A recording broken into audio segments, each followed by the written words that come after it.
Muito boa noite.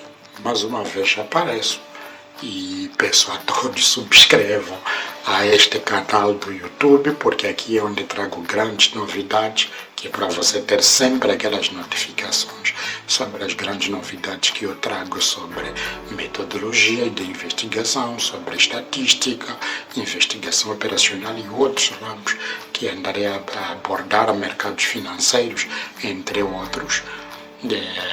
Questões ligadas às instituições, ao funcionamento das instituições, de acordo com a ideia do Norte e os outros, para que você receba isso, pode ser em direto ou então em diferido, assim que tiver alguma gravação feita. Não esqueça sempre de subscrever a este canal, que é para poder receber ao vivo aquilo que vai andar a ser falado. Eu vou ao capítulo ligado à revisão da literatura. Se nós pretendemos fazer revisão da literatura, significa que em um local onde há um debate sobre os autores de um determinado trabalho, neste caso o trabalho que nós estamos aí a discutir, a revisão da literatura, há outros que normalmente falam do conceito da revisão da literatura, dizem que isso tem que ser substituído pelo conceito referencial teórico. Qual é a diferença que nós encontramos nessas duas coisas? O que é referencial teórico, o que é revisão da literatura?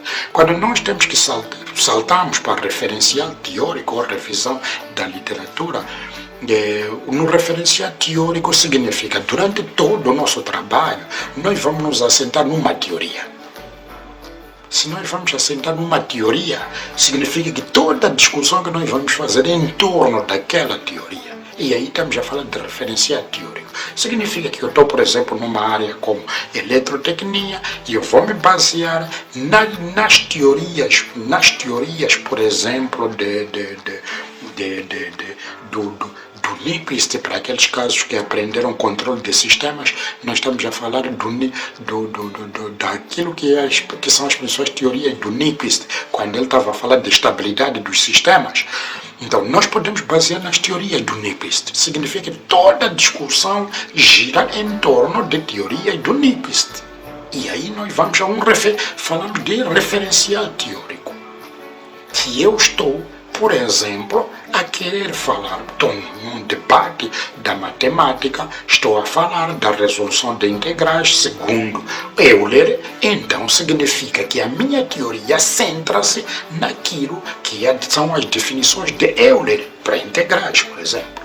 Se eu, por exemplo, estou a falar de uma questão ligada a mercado, imagine, estou a falar de flutuações que ocorrem a nível da bolsa de valor de transações, e eu vou me guiar por volta da teoria de Traynor, que fala dos yields, do comportamento das flutuações que ocorrem a nível da bolsa, os picos e o resto, e quando é que realmente há retorno de uma determinada carteira de ações. Então, eu estarei a falar em torno do Traynor, os seus índices. Então, a minha teoria gira em torno do Traynor.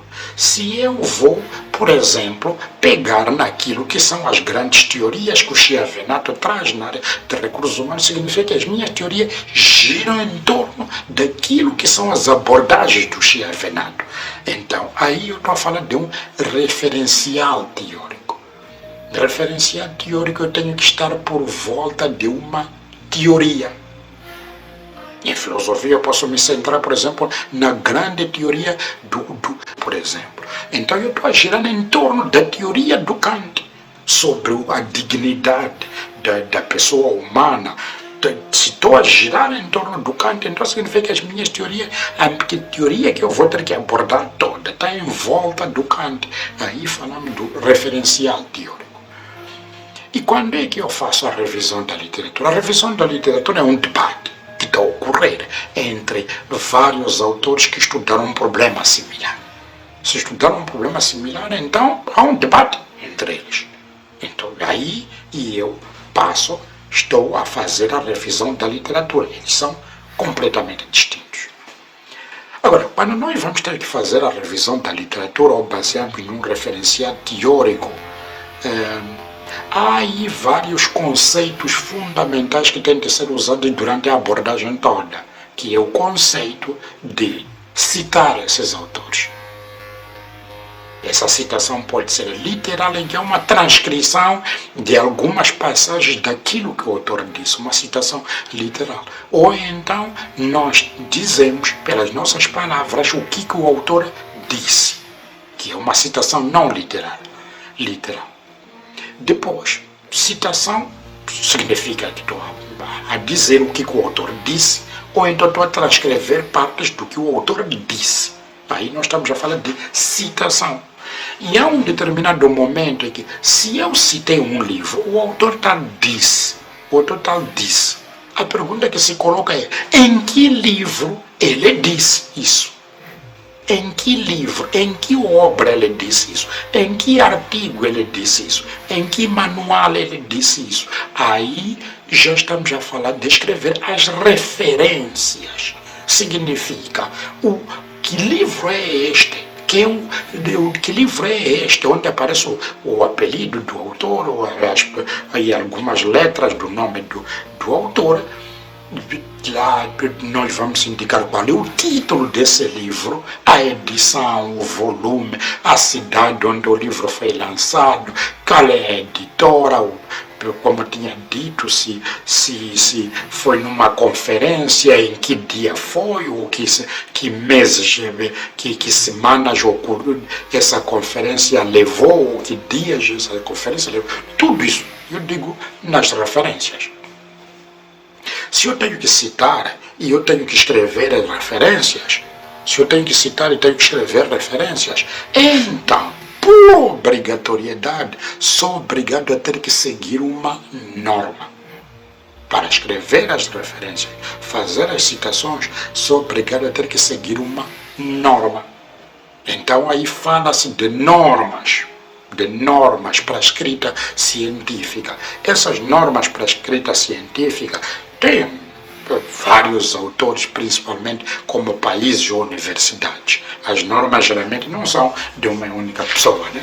Em Moçambique nós temos aquele que anda a escrever as nossas normas, que é o INOC, Instituto Nacional de Normalização e Qualidade, mas ainda não tem um livro publicado como das normas moçambicanas, não só de avaliação daquilo que são coisas ligadas à qualidade, tanto como essas normas terem que apontar a maneira como nós temos que escrever cientificamente. O INOC, o Instituto Nacional de Normalização e Qualidade, julgo eu que ainda não chegou a esse estágio. Mas tem, por exemplo, as normas brasileiras, que são da Associação Brasileira de Normas Técnicas, aqui que se abrevia por ABNT. Há normas, por exemplo, escritas pela Associação de Psicólogos Americanos, que é aquilo que se chama APA, Associação de Psicólogos Americanos, APA. Há aí normas da Universidade de Vancouver, no Canadá, então são normas de Vancouver. Há normas da Universidade de Harvard, então são normas Harvard. Então tem que se pegar normas, que essas normas são essas que nós usamos para poder respeitar quando vamos fazer citações e escrevemos referências. Acontece que, para o caso específico de Moçambique, eu reparo algumas faculdades da UEM, algumas faculdades da Universidade Pedagógica, o Instituto Superior de Investigação e Ciências, ISFIC, o Instituto Superior Mutassa, o ISCAM, Instituto Superior de Contabilidade e Autoria de Moçambique, a Escola Superior de Ciências Náuticas, preferiram adotar as normas APA, que são aquelas normas escritas pela Associação de Psicólogos Americanos. Então, você tendo cada grupo de normas, indicam como é que você tem que fazer citação, como é que você tem que escrever referência. E eu disse que citação é o que o autor disse, a referência, em que livro ele disse isso. Qual é esse título do livro? Qual foi a editora? Qual é a edição? Qual é o volume? Essas coisas todas. Ok, A pergunta que você pode me colocar neste preciso momento é: o que é isso de edição? E o que é isso de volume? Então nós dizemos que estamos perante uma edição. Eu escrevo um livro, depois de escrever o livro, faço o lançamento, é a primeira edição do livro. Acontece que, tempos depois, porque o livro esgotou nas livrarias, pode ser necessário que eu volte a fazer mais um lançamento. Então, se eu fizer mais um novo lançamento, disse que é a segunda edição do livro. Acontece que, depois das pessoas terem lido o meu livro, encontraram alguns erros, sugeriram-me que eu tivesse que fazer correção. Então, eu volto de novo a fazer lançamento. Vamos supor, é a terceira vez que eu faço lançamento. Então, já é a terceira edição revista. Pode acontecer também que eu possa pegar o meu livro, fiz um lançamento, a seguir entendo acrescentar mais um capítulo. Depois de acrescentar mais um capítulo, automaticamente eu volto a fazer um novo lançamento. Então disse, estou perante uma edição aumentada. Significa que eu acrescentei mais um capítulo ou mais capítulos, então lancei. Então é uma edição aumentada. Pode acontecer também que eu tenha que fazer, encontrar os erros e eu corrigi os erros, mas por outro lado aumentei capítulos. Então estou perante uma edição revista e aumentada. A pergunta que você me coloca: qual é a edição que eu devo comprar? Então eu aconselho que você compre a edição sempre mais recente, porque a mais recente tem mais sumo, tem mais... os erros estão minimizados relativamente à edição anterior, e ele é melhor para ser lido do que qualquer outra edição anterior. Então, por isso que é melhor sempre comprar a edição mais recente. Agora vamos lá à questão de volume. Eu estou a escrever um livro, por exemplo, de matemática, em que naquele livro de matemática eu fui abordar conceitos, o que é uma função, o que é uma sucessão, o que é limite de uma sucessão. São capítulos. Terceiro capítulo, limite de uma sucessão. Outro capítulo, limite de função. Depois disso, eu vou lá, diferenciais. Outro capítulo, derivadas. O capítulo seguinte, vou para integral indefinido. Depois, integral definido. Depois passo para integral duplo. Como vê, é uma pilha de capítulos. Esses capítulos deram-me, como resultado do meu livro, 3.000 páginas. E eu tenho o seguinte pressuposto: pego as 3.000 páginas, lanço como livro, vou vender. A quanto que eu vou vender esse livro? 12.000 meticais. Acontece que 12.000 meticais ninguém compra, porque um livro está muito caro. É um livro volumoso, mas ele está muito caro.